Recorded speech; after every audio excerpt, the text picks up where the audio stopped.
Buenos días, hermanos. Buenos días a todos. Espero que estén listos para que juntos meditemos en la palabra del Señor en este día. Estamos en la serie de la familia.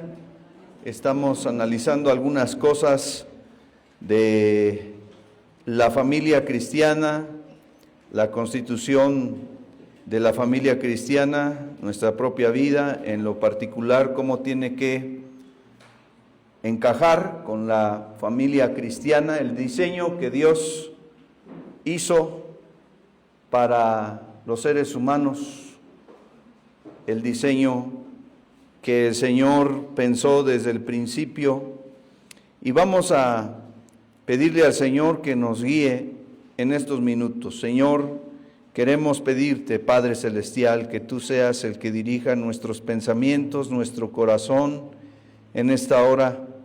Te pedimos que tú te manifiestes a cada uno de nosotros en la exposición de tu palabra, que tu corazón, que nuestro corazón expuesto a tu palabra, Señor, halle esa gracia para poder conformarnos a tu santa voluntad, Señor. Tu Espíritu precioso domine nuestras mentes y nuestros corazones, porque queremos alabarte con nuestra vida y con nuestra familia. Ponemos a nuestra familia y nuestro propio corazón en tus manos, en el nombre de Jesús. Amén. Nacimiento y reproducción. Quiero pedirles que tengan un versículo en mente en esta meditación. Romanos 8:28, se lo sabe de memoria, usted se lo sabe de memoria, aunque no se acuerda qué dice Romanos 8:28, pero sí se lo sabe, dice: y sabemos que los que aman a Dios, todas las cosas les ayudan a bien, esto es, a los que conforme a su propósito son llamados. ¿Cuántos de ustedes aman a Dios? Los que aman a Dios, todas las cosas les ayudan a bien. Nadie elige la familia que lo recibe. Tampoco elegimos las circunstancias que rodean los primeros días de nuestra vida. Hay quienes llegaron a este mundo envueltos en amor y celebración, pero hay otros, y son muchos, que llegaron en medio del rechazo, la pobreza, el dolor, la indiferencia. Algunos de los que estamos aquí ni deberíamos estar aquí según los planes de aquellos que les concibieron. Y sin embargo, están aquí. Y quiero decirle que no son un accidente. Este sermón tiene dos propósitos inseparables.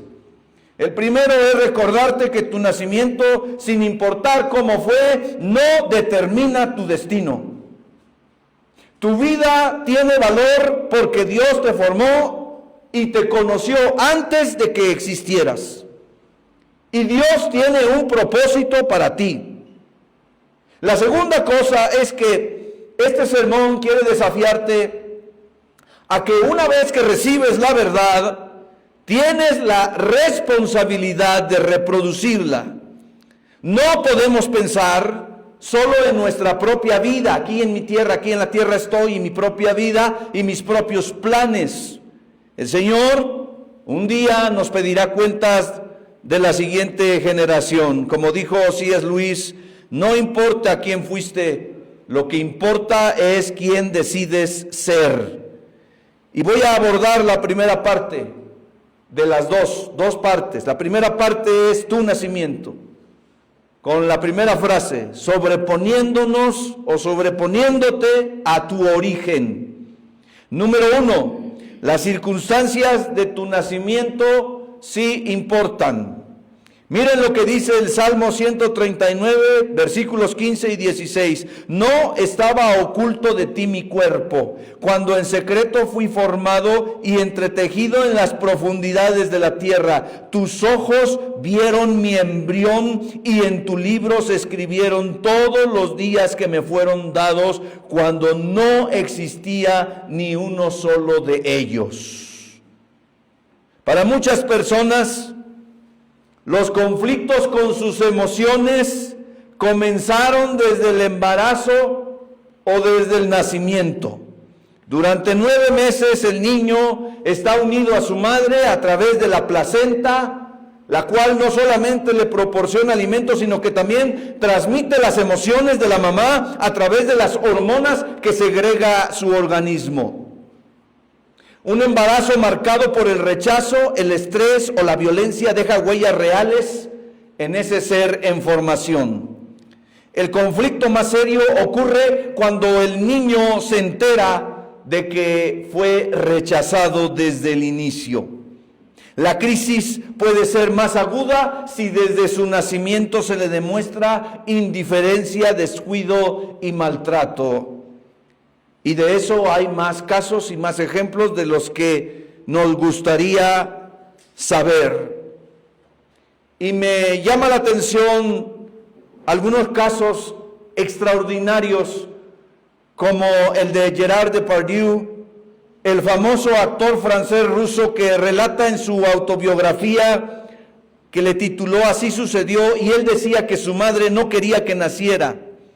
Sobrevivió a un intento de aborto con agujas de tejer, creció en desamor en su infancia, con una adolescencia difícil que le condujo al alcoholismo, a la promiscuidad sexual y a desequilibrios emocionales. Sin embargo, a los 65 años tuvo el valor de escribir su propia historia. Gerard Depardieu, uno de los que protagonizan Los Miserables, entre otras películas, un actor muy sobresaliente, extraordinario, pero su madre no quería que naciera. Otro caso es el de, por ejemplo, Cristiano Ronaldo. La madre del futbolista portugués Dolores Aveiro admitió en su libro Madre de Coraje que el embarazo fue muy problemático. Enfrentó cáncer de mama, falta de comida y alcoholismo del padre que hicieron que el aborto se convirtiera en una opción. Llegó a probar remedios caseros para interrumpir el embarazo. Finalmente decidió tenerlo. Si la voluntad de Dios es que este niño nazca, que así sea. Hoy Cristiano Ronaldo es uno de los deportistas más reconocidos en la historia del deporte mundial. Eso quiere decir, entre otras cosas, que las circunstancias de tu nacimiento son el punto de partida de tu historia, pero no el final. No podemos echarle la culpa a nuestro origen, si es que nuestro origen fue conflictivo o problemático, no fue el ideal, no podemos echarle la culpa a eso. Sí, va a haber dificultades y consecuencias en nuestra vida, nuestra niñez, nuestra adolescencia, nuestra juventud y probablemente en la adultez. Pero quiero decirte, hermano, que el ser humano ha sido dotado por Dios con las capacidades para superar todo eso y hacerse cargo y responsable de sus decisiones. Y más cuando ya somos cristianos. Porque cuando una persona se encuentra con Jesucristo, su vida se modifica. Su vida llevaba una trayectoria, llega a Cristo, y si verdaderamente esa persona tiene una experiencia con Jesucristo, entonces el rumbo de su vida cambia completamente.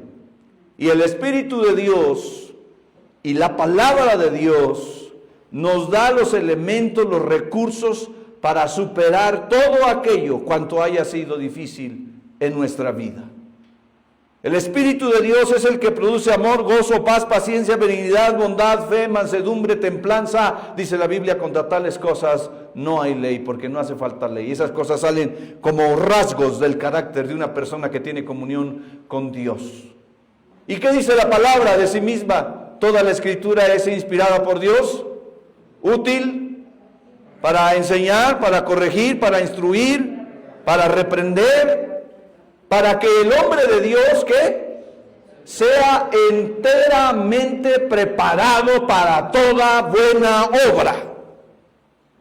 Y dice el Salmo 19, la ley de Jehová es perfecta, que convierte el alma, que hace sabio al sencillo. La palabra de Dios transforma, porque es Dios actuando en la vida de aquel que le entrega su corazón. Entonces hace una transformación por dentro y puede superar lo que le haya venido en la vida.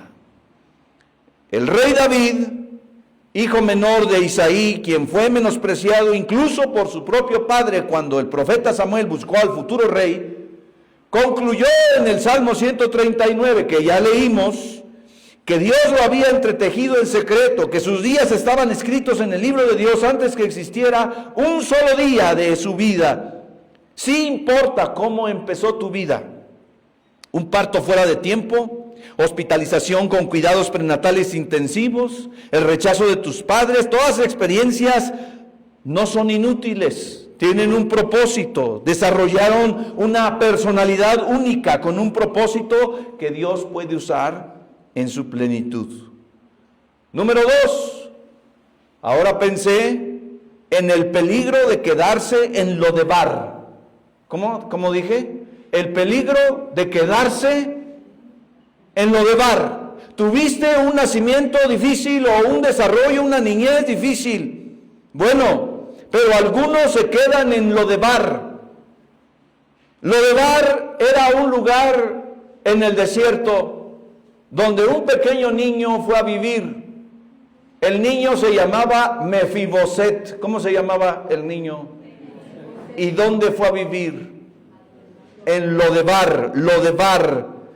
Fíjense el Salmo 73, ¿qué dice? A lo mejor algunos de ustedes se identifican con ese Salmo. Se llenó de amargura mi alma y en mi corazón sentía punzadas. Pero en cuanto a mí, el acercarme a Dios es el bien. He puesto en Jehová el Señor mi esperanza para contar todas tus obras. El rey David era rey en ese momento. El rey anterior que había fallecido se llamaba Saúl y todos los de su casa habían muerto. Solamente había un niño que hacía años se salvó, y Mefiboset era nieto del primer rey de Israel, el rey Saúl. Pero fíjense la historia trágica de Mefiboset, porque Mefiboset se quedó cojo de ambos pies a los 5 años por el descuido de su nodriza. Cuando huían del palacio se le cayó el niño a la nodriza y quedó paralítico. Y por vergüenza de su condición y por temor de que lo mataran, lo escondieron en la tierra desértica de Lodebar. Allí vivió en el anonimato, el olvido y la limitación, hasta que el compasivo rey David se acordó de él, le restituyó sus bienes y lo invitó a vivir en el palacio. Hermanos míos, vean ustedes lo que dice la palabra. Abran su Biblia en 2 de Samuel, capítulo 9. 2 de Samuel, segundo libro de Samuel. Vean ustedes lo que dice, cómo se expresa Mefiboset de él mismo. 2 de Samuel, capítulo 9.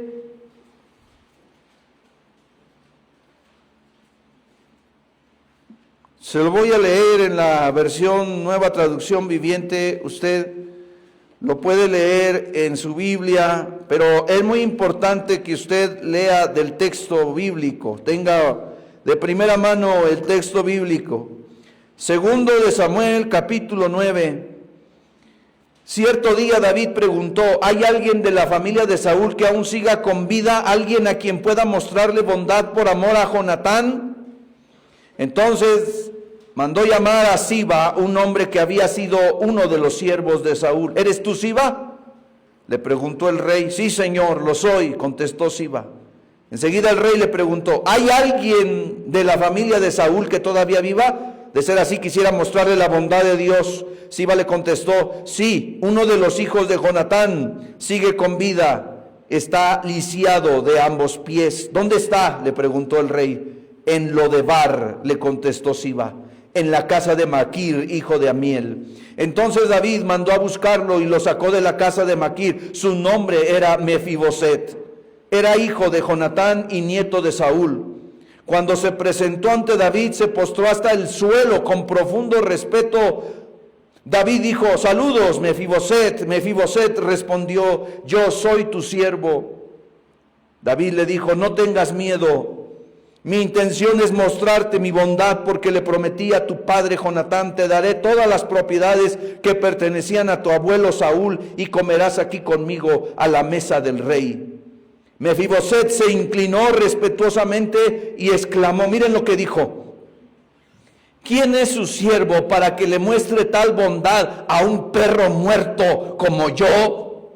Entonces el rey llamó a Siba, el siervo de Saúl, y dijo: le he dado al nieto de tu amo todo lo que le pertenecía a Saúl y a su familia. Tú, tus hijos y tus siervos cultivarán la tierra para él, para que produzca alimento para la casa de tu amo.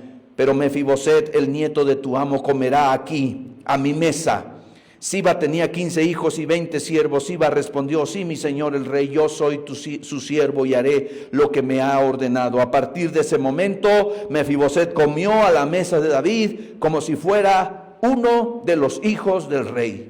Mefiboset tenía un hijo pequeño llamado Mica, a quien a partir de entonces todos los miembros de la casa de Siba fueron siervos de Mefiboset. Y Mefiboset, quien estaba lisiado de ambos pies, vivía en Jerusalén y comía a la mesa del rey.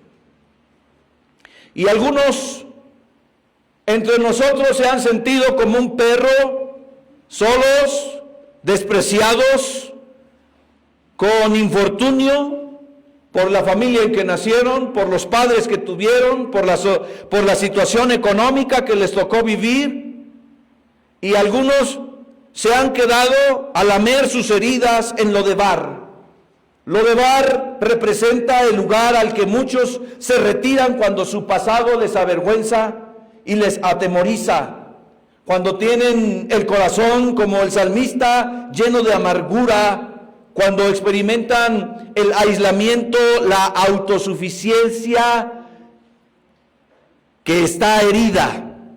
Cuando no sanamos nuestro origen, tendemos a maldecir nuestro pasado, nuestra historia, nuestros recuerdos y a menospreciar la prosperidad de quienes nos rodean. Nos sentimos menos afortunados y algunas personas tienen envidia, recelo, amargura contra aquellos que les va bien. Nos sentimos los repudiados, nos alejamos con rabia y con deseos de mostrar que nosotros seremos exitosos y seremos autosuficientes, pero con el tiempo descubrimos que nuestra vida sigue siendo un desierto estéril. Y no debemos quedarnos allí. Es tiempo de salir. Si hay alguien actualmente aquí que se encuentra en Lodebar, es tiempo de salir. Es tiempo de tener un encuentro con Dios y entender que Dios quiere bendecirte y que quiere que seas libre de esas ataduras en tu corazón. Muchos adultos que crecieron en hogares con problemas desarrollan un núcleo de dolor. Es como una tela de dolor por el que filtran todas sus relaciones futuras. Y si no existe sanidad de ese dolor, si Dios no sana su alma, es muy probable que repitan los patrones que sufrieron, convirtiéndose sin quererlo en los protagonistas del mismo guión que juraron nunca repetir. Víctor Frank, neurólogo y sobreviviente del Holocausto, dijo: no puedes cambiar tu pasado, pero sí puedes cambiar la relación que tienes con él.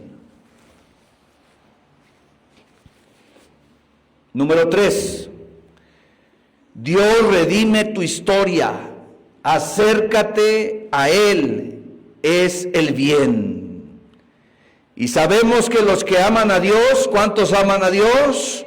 Todas las cosas les ayudan a bien, esto es, a los que conforme a su propósito son llamados. ¿Sabes qué necesitamos hacer tú y yo? Tener un encuentro con Dios verdadero, pero verdadero, profundo, donde haya reconocimiento de las faltas, de los pecados, un un encuentro profundo donde yo le digo al Señor todo lo que traigo, mi enojo, mi resentimiento, mi amargura, todo lo pongo delante de Él y entonces le digo, Señor, te abro mi corazón, sáname porque traigo todo esto, enojo, amargura, resentimiento, ira, envidia, todo eso, Señor, y quiero que tú lo sanes porque yo no puedo en mis propias fuerzas, ni puedo esperar que el tiempo lo cure, ni puedo esperar a que solamente mis sentimientos cambien, porque no cambiarán si tú no haces algo. Lo que necesitamos es aprender a extraer lo precioso de lo vil. Las experiencias que vivimos no son inútiles si desde un principio se nos enseña a pedir la sabiduría de Dios para entresacar lo precioso de lo vil. Miren lo que Dios le dijo a Jeremías. ¿Sabía que Jeremías escribió Lamentaciones? ¿Y sabía que a Jeremías le llamaban el profeta llorón? ¿Sabían que Jeremías desde el principio se quejó y le dijo, Señor, pero ¿cómo iré si yo soy un niño? Y entonces el Señor lo levantó y le dijo, no soy niño, no digas soy un niño, porque yo te escogí desde que estabas en el vientre de tu madre. Y luego él se quejó y le dijo, Señor, pero todo esto que me dicen y me hacen y las groserías que tienen contra mí. Y entonces el Señor le dice y le responde en Jeremías 15:19, por tanto así ha dicho Jehová, si te convirtieres, yo te restauraré y delante de mí estarás, y si entresacares lo precioso de lo vil, serás como mi boca. Conviértanse ellos a ti y tú no te conviertas a ellos.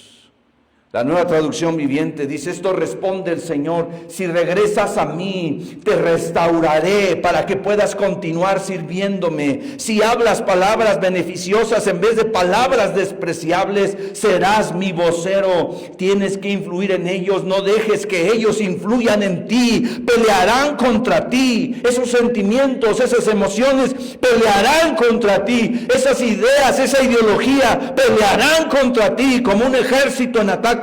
Pero yo te haré tan seguro como una pared de bronce fortificada. Ellos no te conquistarán, porque yo estoy contigo para protegerte y para rescatarte. Yo, el Señor, he hablado. Cuando te relacionas con Dios, aprendes que una derrota es una lección de la cual puedes aprender. Situaciones en la vida, en la familia, situaciones en el trabajo, alguien que te humilló, alguien que te ofendió, que te lastimó, que te causó dolor y sufrimiento. Cuando te relacionas con Dios, aprendes que las derrotas son el camino a la victoria y el Señor te está fortaleciendo. El profeta Asaf, que escribe diciendo que atravesó una crisis profunda de amargura y de punzadas en el corazón, es el que escribe el Salmo 73 que hemos leído. Pero cuando dice, cuando me acerqué a Dios, cuando él se acercó a Dios, recibió una nueva perspectiva, una perspectiva nueva completamente. El acercamiento a Dios no borra inmediatamente el dolor, pero transforma el dolor en un propósito. Y ahora puede ser bendición para otros, para tus hijos, para tu cónyuge, para tus amigos, para tus compañeros y vecinos. Dos preguntas para reflexionar aquí. ¿A quién necesitas perdonar?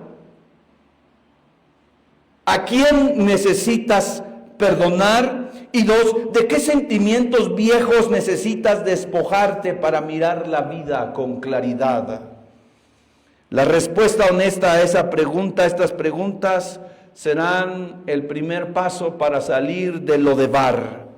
El perdón es una maravilla, es un antídoto, es una medicina para el alma que tiene amargura. Debes perdonar y debes pedir perdón y debes salir de allí, tener un encuentro con el Señor sincero y pedirle que la gracia del Señor sane tu corazón para que puedas ser habilitado y avances en lo que tienes por delante. José, el soñador, fue vendido por sus hermanos por sus hermanos, acusado injustamente y fue olvidado en la cárcel. Él podría pensar que Dios se olvidó de él, el copero se olvidó de él, el panadero se olvidó de él, y al final de su historia él dijo en Génesis 50:20: vosotros pensasteis hacer mal contra mí, mas Dios lo encaminó a bien, porque los que aman a Dios, todas las cosas que les ayudan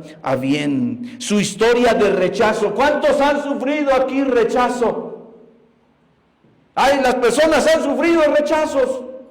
Luego a veces están en la familia, se acerca el esposo, le quiere dar un beso a la esposa y la esposa no, ahorita no. Y él siente un rechazo que, otro que me va a rechazar, mi mamá me rechazó, mi tío me rechazó, y se va por allá a llorar. O viceversa, porque no podemos lidiar con el rechazo. Personas que hacen un drama, hacen un escándalo por el rechazo. Personas que se mantienen resentidas por años por el rechazo, porque no son maduras emocionalmente ni espiritualmente. No han llevado eso a los pies de Cristo. Si eso lo dejo ahí, no voy a ser demasiado orgulloso para eso, voy a ser humilde. Un rechazo cualquiera lo tiene. ¿Quién soy yo para no solventar un rechazo? Si Cristo fue rechazado, abofeteado, escupido, lo humillaron, lo desnudaron, y Él no levantó su puño y decir, malditos, pero me las van a pagar. Él no dijo eso. Dijo, Padre, perdónalos, porque no saben lo que hacen. Y nosotros muchas veces reaccionamos con ira, con enojo, no permitimos que nadie nos ofenda. Y luego dice la Biblia, la honra del hombre es pasar por alto la ofensa. Charles Spurgeon dijo esto: el hombre que carga sus heridas sin entregarlas a Dios las convierte en cadenas. El que las entrega las convierte en alas. El hombre que carga sus heridas sin entregarlas a Dios las convierte en cadenas. Pero el que no, el que las entrega al Señor, las convierte en alas. Va a estar ligero en su vida. Vamos a la parte 2 de mi sermón. Es la reproducción. Es la responsabilidad de formar a la siguiente generación. Mire lo que dice esta ley en el punto 4. Siguiente, por favor. Dice el 4, todo se reproduce según su género. ¿Había leído eso alguna vez? Todo se reproduce según su género. ¿Dónde lo leyó usted antes de ahí?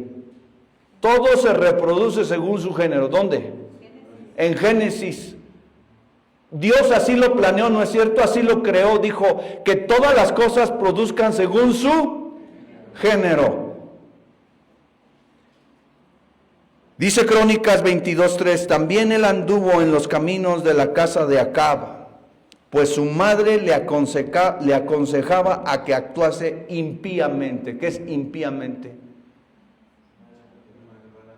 En forma malvada, con pecado. Hay padres que incitan a la maldad a sus hijos. Este ha sido el negocio de la familia. Aquí nosotros comerciamos con esto.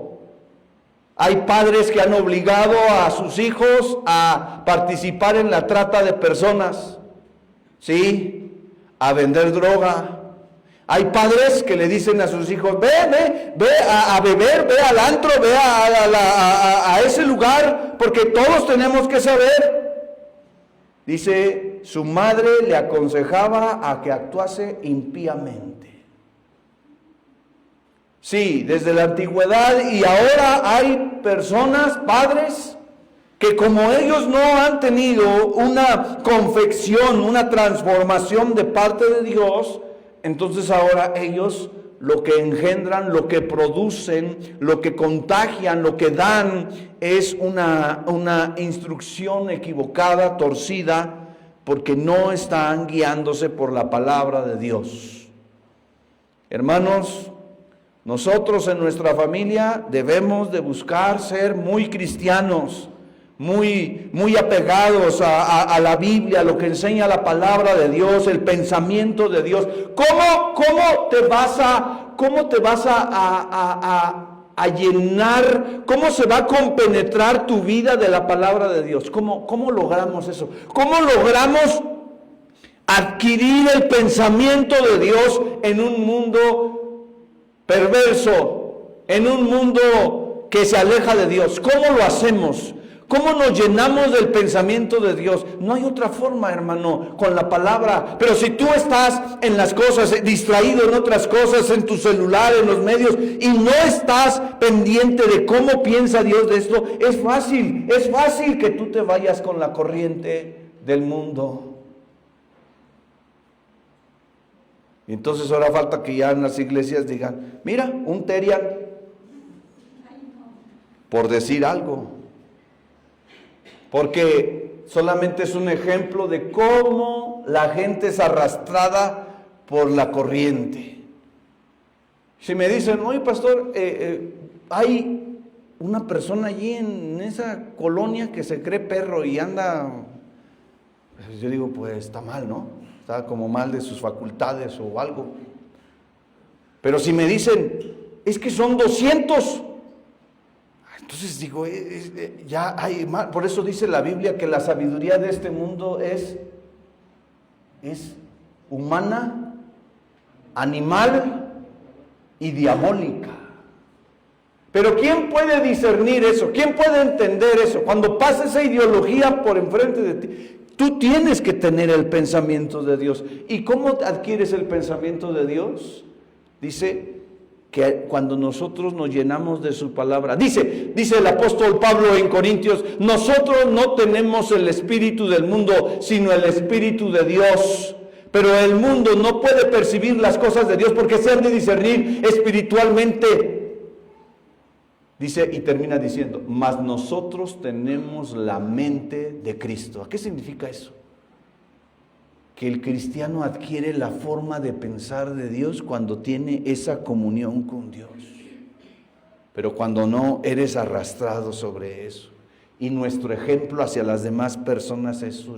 Tenemos que volver a las bases de lo que dice la palabra de Dios, de cómo debemos funcionar. Todo se reproduce según su género. Si tú eres de una forma, así vas a reproducirte con los demás, con los que están a tu alrededor, van a copiar. En conversaciones familiares es muy común resaltar la virtud de los bisabuelos, de los abuelos, decir, yo soy así, yo soy como mi abuelo, yo soy como esto, yo soy como mi padre. Manasés, 55 años como rey en Israel, uno de los reyes más corruptos, se le acusa de aserrar a Isaías. Ya les he comentado esto, que lo metieron en un tronco y con una sierra lo aserraron, lo mataron al profeta Isaías, y se le adjudica a Manasés esa atrocidad. La escritura dice que hizo lo malo ante los ojos de Jehová, conforme a las abominaciones de las naciones. Él adquirió el reinado a los 12 años, y lamentablemente tuvo malos consejeros. Tú no puedes dar lo que no tienes. Tú y yo somos el resultado de varias generaciones. No podemos negar nuestros rasgos tanto físicos como emocionales. Seguimos un patrón de conducta. El manzano da manzanas, la madurez da sentido común, la confianza en Dios da entendimiento. La pregunta es, ¿qué clase de semilla estamos sembrando en la siguiente generación? Un joven que tiene su novia y dice, mi abuelo y mi padre y yo somos de un temperamento muy fuerte, somos de carácter fuerte, dice. Y con eso justificaba que los demás ya habían identificado que había violencia en ese noviazgo. Los patrones generacionales no cambian solos, requieren una decisión deliberada. Tengo que cambiar, voy a cambiar. no fui criado de esa manera, pero la palabra de Dios me dice que yo debo ser de esta y debo seguir al Señor, y debe haber otras virtudes y otras características de mi forma de ser, de mi forma de hablar, de mi forma de conducirme. Entonces se requiere decisión deliberada, se requiere valentía espiritual y por supuesto la gracia de Dios, porque nosotros no podemos hacerlo por nosotros mismos. Billy Graham, el gran evangelista, dijo: la familia es la célula primaria de la sociedad. Lo que sembramos en el hogar se cosecha en la nación. Vale la nación que tenemos nosotros. Número 5. La responsabilidad de guiar y no solo de proveer. El que encubre sus pecados no prosperará, mas el que los confiesa y se aparta alcanzará misericordia. Los adolescentes desarrollan actitudes rebeldes porque están descubriendo un mundo que les parece fácil alcanzar y dominar. Vemos eso, los adolescentes empiezan a ser rebeldes. No levanten la mano, pero ¿cuántos de ustedes tienen algún adolescente o han estado con algún adolescente rebelde en sus familias? Dicho sea de paso, yo creo que en una familia cristiana, verdaderamente cristiana, donde se enseña la Biblia y donde hay disciplina y amonestación del Señor, es más difícil que ocurra esta rebeldía en los adolescentes.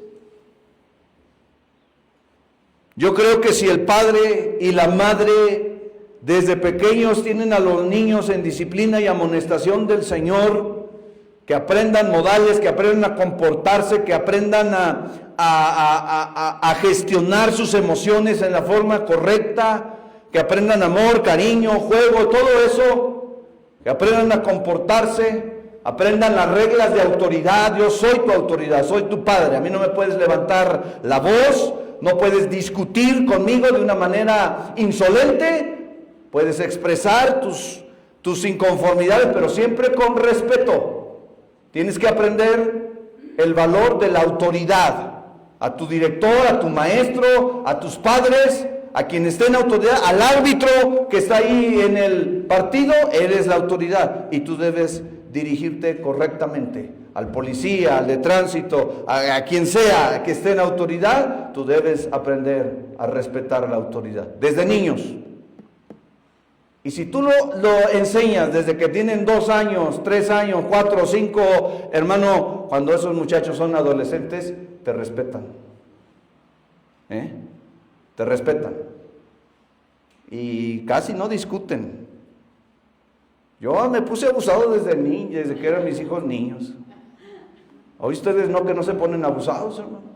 Ay, pastor, no sé qué haré con este niño de 2 años, no lo puedo controlar. Me dan ganas de darles unas cachetadas. Pero a los papás, no a los niños. ¿Cómo que no puedes dominar a un niño de 2 años, de 3 años? Como dijo aquel, me canso ganso. No, claro que y vas a comer, y vas a comportarte, y todo eso. Y con amor, y con abrazo, y con cariño, y con juego, todo debe estar ahí integrado en el mismo paquete, con consejo. Y cuando el niño empieza a tener 10, 12 años, y, no, pero, a ver, cálmate, hijo, ubícate, ¿dónde estás? ¿Soy tu papá, hijo? ¿O no soy tu papá? No, sí. Entonces, modera tu forma. Soy tu padre. Y es tu madre. No le hables de esa manera. Tu tío, el pastor. Háblale con respeto. Son personas de autoridad. Una persona, fíjense bien, hermano, fíjense bien. Una persona que aprende a vivir en autoridad, respeto de la autoridad, desde que es pequeño, esa persona no tiene grandes problemas para ajustarse a la autoridad de Dios. Porque ha aprendido autoridad. Pero una persona que ha aprendido a ser rebelde, a hacer todo lo que le viene en gana y no tiene ningún reparo, no tiene límites, cuando le dices que se sujete a la ley de Dios, a Dios, se le hace tan complicado. De por sí el ser humano es rebelde en su corazón, no le gusta que le digan sus errores, no nos gusta que nos digan nuestros errores, no nos gusta que nadie nos corrija, no nos gusta que nadie nos ponga en orden. Y entonces en los adolescentes jóvenes no existe el miedo, los riesgos ni los límites. En esa etapa muchos experimentan grandes consecuencias por la ausencia de padres que en su momento tampoco tuvieron dirección paternal. Entonces no tiene el padre, no tiene el hijo, como no tuvo pues del abuelo. Entonces se sigue conservando, perpetuando un círculo vicioso, malo, porque solo se produce según su género. Pero nosotros, hermanos, somos los que tenemos que aprender a enseñarle a nuestros hijos a que las cosas se resuelven cuando tú encuentras tienes un momento con Dios diario, tienes un momento con Dios. Y ¿sabes qué, hermano? Los ciclos generacionales de comportamientos equivocados se rompen cuando tú confiesas tus pecados. Proverbios 28:13, el que encubre sus pecados no prosperará. Por eso es tan sanador cuando un papá le dice a sus hijos: perdónenme por todos los años que fui un borracho, porque todos los años que fui un golpeador, por las palabras horribles que te dije, perdóname. Y si el hijo tiene 40 años, 50 años, va a ser sanador oír eso de su padre. Sanador en el corazón.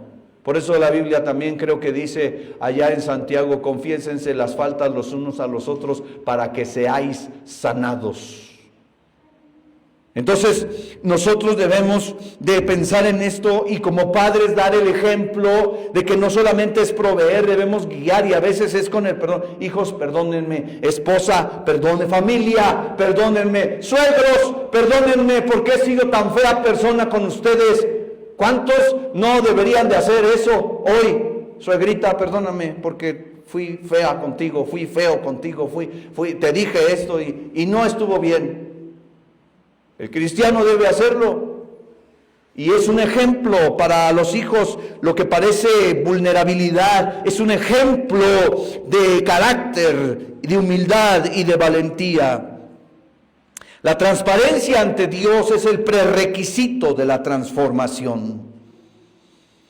Investigaciones del Instituto Gottman muestran que los hijos de padres que admiten sus errores y piden perdón tienen niveles significativamente más altos de inteligencia emocional. O sea, puedes aprender a manejar mejor tus emociones cuando la gente admite sus errores. Una mayor capacidad para manejar conflictos y relaciones más saludables en la adultez. No estés discutiendo ahí en la casa si alguien te dice que tienes un error. Antes de discutir y de defenderte y lanzar las imprecaciones contra tu interlocutor, deberías de pensar y callarte y pensar: sí, tengo que cambiar. Esto es verdad, generalmente es verdad, pero tenemos que cambiar. La humildad de los padres literalmente forma el carácter de la siguiente generación. No podemos dar a nuestros hijos lo que nosotros mismos no hemos recibido de Dios. Por eso nuestra propia formación espiritual es la primera responsabilidad paternal. Yo diría que tú, mi hermano en Cristo, mi hermana en Cristo, deberías saber más de Dios, más de caminar con Dios, más obediencia con Dios, más buscar la palabra de Dios, porque tienes una responsabilidad, y la responsabilidad es formar una siguiente generación, reproducirte espiritualmente en la siguiente generación. Y número 6, puedes ser el primero en romper el cielo o el hielo. Deuteronomio 6:7, y estas palabras que yo te mando hoy estarán sobre tu corazón, y las repetirás a tus hijos y hablarás de ellas. ¿Qué es repetir? Decir una y otra vez, una y otra vez, y una y otra vez. Ay, papá, otra vez, hijo, y otra vez lo voy a decir. ¿Por qué? Porque lo dice la palabra de Dios. Y hablarás de ella estando en ¿dónde? ¿Dónde vas a enseñar la palabra de Dios a tus hijos? En tu casa, y en el camino, y en el coche, y en el viaje, y al acostarte, y cuando te levantes, vas a buscar a Dios. El modelo de Dios nosotros debemos buscar el modelo de Dios, transmitir la fe con el modelo de Dios. Deuteronomio capítulo 6 que hemos leído pinta una imagen de los padres que hablan de Dios en la mesa. Hablan de Dios cuando están en la reunión familiar. No es nada más pensar en clases como un currículum. No. Esto es una cultura que se va formando. Los padres y los hijos deben hablar de Dios culturalmente. Esa es la cultura de nuestro hogar. Hablar de Dios. Dios es lo más importante. Dios es el parámetro para que gire todo lo demás en nuestra vida como familia. La familia donde Dios es el centro natural de la conversación produce hijos que lo conocen no como una institución, sino como una realidad viva y cercana. Dios es cosa de todos los días, de todo el momento. Qué bonito sería que en tu comedor pongas un cuadro allí que tenga algún versículo bíblico. Qué bueno es que termines de aquí del culto y vayas y comas con tus hijos y hablen de lo que han aprendido en la palabra del Señor. Y durante el lunes y el martes y el miércoles y en la cena y cualquier cosa y cualquier noticia que hablamos, todo lo relacionamos con Dios, porque Dios está en todo. Hay algo que se llama la inmanencia de Dios y la trascendencia de Dios. La trascendencia es que Dios creó a este mundo y es trascendente a este mundo, está por encima de este mundo. Pero algunos gnósticos pensaron en algún tiempo que Dios creó al mundo, trascendió al mundo, está por encima del mundo y no tiene nada que ver con el mundo. Es como un relojero que le dio vuelta al reloj y ahí lo dejó funcionando. Pero hay otra cosa que se llama la inmanencia de Dios. Quiere decir que Dios está involucrado en todos los ámbitos de su creación. Dios, en la providencia de Dios, Dios es un Dios providente y tiene que ver con todo lo que ha creado. Todo. Por eso, nada más habla de Dios y de Dios y de Dios y de la Biblia. Claro, Dios es todo. Dios está en toda la vida. Dios está todo. Se me poncha la llanta. Gracias, Dios. Señor, voy a llegar tarde. Señor, ayúdame, por favor. Pasó algo. Señor, tú diriges todas las cosas. Te trataron mal. Señor, bendícelos. Todo eso, todo lo que pasa, todo tiene que ver con Dios. Tu corazón tiene que estar dirigido con Dios. Por eso ahí donde te acuestes y te levantes, y en la casa y en el camino, todo debe estar penetrándose. Ahí tiene que estar compenetrado con Dios. Y ¿saben qué, hermanos? El Señor un día nos va a pedir cuentas de esta responsabilidad. No preguntará, el Señor no va a preguntar cuánto acumulaste. Si hiciste una casa, no va a preguntarte a los padres, no les va a preguntar cuánto dinero les dejaste.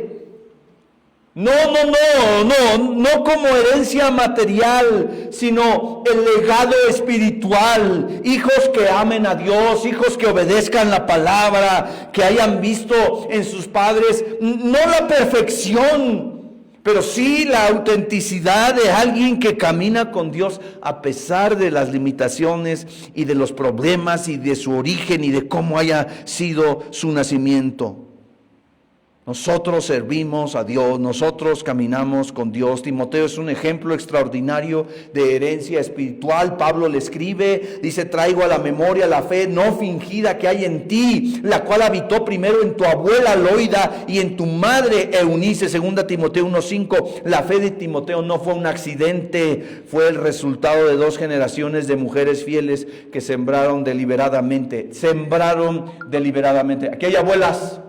Aquí hay abuelos, hay que sembrar deliberadamente la semilla del evangelio, de la palabra de Dios. A ver, niño, hijito, siéntate, vamos a leer la palabra de Dios. Escucha eso, escucha este audio, escucha este canto, hijo, cántalo conmigo. Y así, ahorita que llegué, me dio mucho gusto ver a los hijos de Carlita, Alexis y Kendra. Miren, ¿ya los ves adorar? ¿Los ves, hermana? ¿Los ves cuando están adorando? ¿Cómo adoran? Ya lo están haciendo naturalmente. No sé cuántos de ustedes estuvieron el primer día.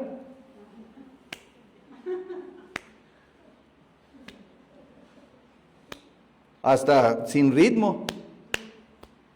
Parecían gorditas.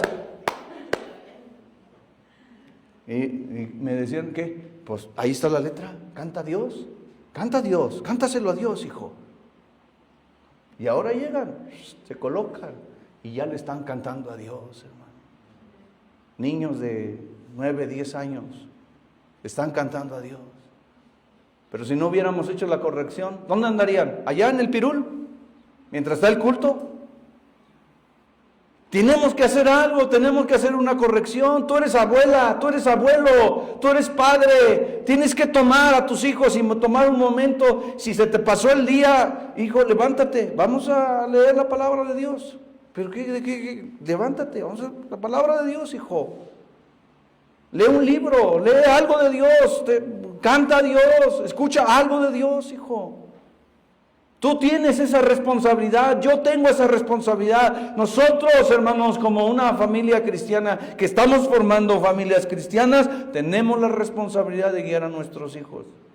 Este mundo se está yendo al caño, hermanos, se está yendo al caño moralmente, espiritual. ¿Quién va a hacer algo para detener eso? Por lo menos nosotros en nuestra familia, nuestros hijos, tienen que aprender los preceptos, las direcciones de Dios.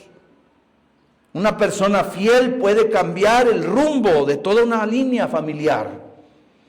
El mayor regalo que un padre le puede dar a sus hijos no es el dinero, ni fama, ni un reloj, ni un teléfono último modelo. Es mostrarles con su propia vida que vale la pena amar a Dios. Lo dijo Howard Hendricks, profesor del Seminario Teológico de Dallas. Dicen, es mostrarles que vale la pena amar a Dios.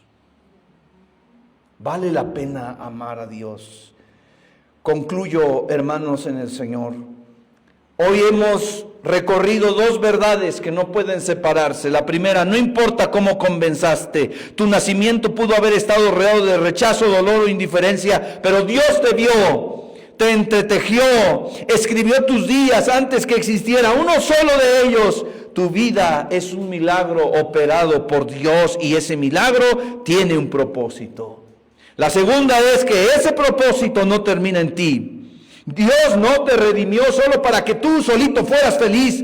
Te redimió para que fueras fructífero. La reproducción espiritual es una responsabilidad que Dios tomará en cuenta. Los hijos que te rodean, los biológicos y los adoptivos y los espirituales, están mirando tu vida y aprendiendo a vivir la suya.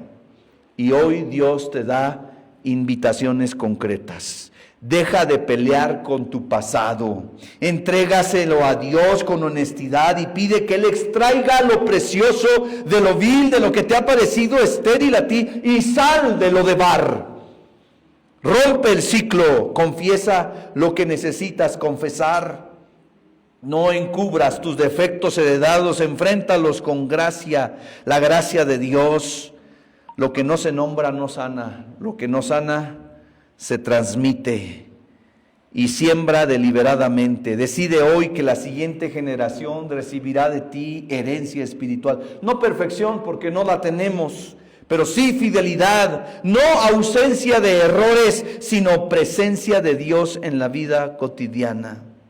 El Señor un día te preguntará, no cuánto lograste para ti mismo, sino qué dejaste en aquellos que caminaron contigo. Que la respuesta de ese día sea el fruto. Diste fruto a pesar de las heridas, a pesar de todo, decidiste amar a Dios y transmitirlo con fidelidad. Porque una sola persona que camina fielmente con Dios puede glorificarle y puede cambiar el rumbo de toda una generación. Y sabemos que los que aman a Dios, todas las cosas les ayudan a bien, esto es, a los que conforme a su propósito son llamados. Padre Celestial, estamos ante ti reflexionando, Señor, en todo lo que ha pasado en nuestra vida. Y algunos de nosotros sí tuvimos un nacimiento o un origen difícil. Tal vez algunos de los que están aquí, Señor, se enteraron de que fueron rechazados, o no fueron bien tratados, no fueron bien atendidos de pequeños, Y eso ha traído dificultades a la propia vida y a las de los hijos y los que le rodean. Cuánto sufrimiento se produce cuando una vida no es alineada por tu santa palabra, Señor. Cuánto sufrimiento da la desobediencia y el dolor, Señor. Pero nosotros queremos vivir bien, confiados en ti, viviendo correctamente. Y nos equivocamos, Señor, y fallamos y cometemos errores. Y dañamos a nuestra familia, que es a quienes más amamos, a quien más debemos amar. Son a veces a los que más dañamos, a los que más dolor producimos. Perdónanos, Señor. Perdónanos por la omisión. Perdónanos por el orgullo y no pedir perdón. Perdónanos por ser rebeldes. Perdónanos por ser insolentes. Perdónanos, Señor, por ser descuidados, distraídos. Señor, perdónanos cuando no estamos siguiéndote y no tenemos una familia realmente cristiana.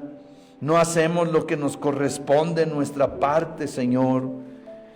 Y le echamos la culpa a todo lo demás, a lo que pasó, al pasado, a los padres, en lugar de asumir nuestra responsabilidad. Pero hoy estamos delante de ti y te pedimos que nos ayudes, Señor, con tu gracia maravillosa.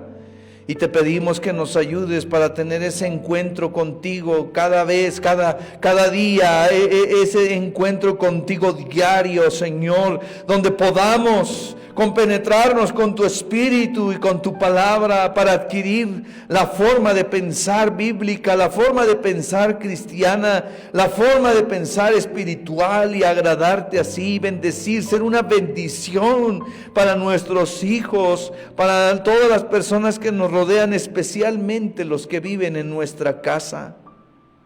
Señor, queremos ser una bendición y queremos dejar un legado. No un legado material principalmente, sino un legado espiritual, un ejemplo que bendiga, que ayude a la estabilidad, a mantenerse, a estar como un hombre, una mujer que ama a Dios. Ayúdanos, Señor, a formar generaciones de personas que amen tu nombre, que respeten tu nombre, que te honren a ti, Señor. No hay nada mejor que vivir siguiéndote y experimentando tu presencia. Señor, ayúdanos, bendícenos, protégenos, llénanos de tu presencia, Señor, y haz de nuestra familia una familia nueva, diferente, bendecida, para gloria y honra de tu nombre. En Cristo Jesús. Amén.